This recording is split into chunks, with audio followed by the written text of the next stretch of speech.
Hey, what's going on? Dr. Chris. Welcome to my home gym. Today I want to talk about a lateral shift and what you can do on your own to correct it. So what is a lateral shift? Have you ever seen someone kind of doing something like this? That's a lateral shift. So what causes that? It's usually an irritation on one side of the spine, so something like a disc herniation.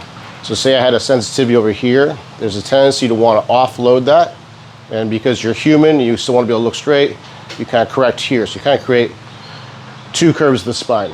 So what you want to do is basically traction it to offload it, shift your hips back, and then go into extension, and do that kind of repeatedly. That usually takes care of that sensitivity. Now normally I would do it facing this way, but for video purposes, demonstration purposes, it's gonna come around this way. So two options: you can either hang from something, or you can prop up like I'm about to, and for this video I think this is easier to show.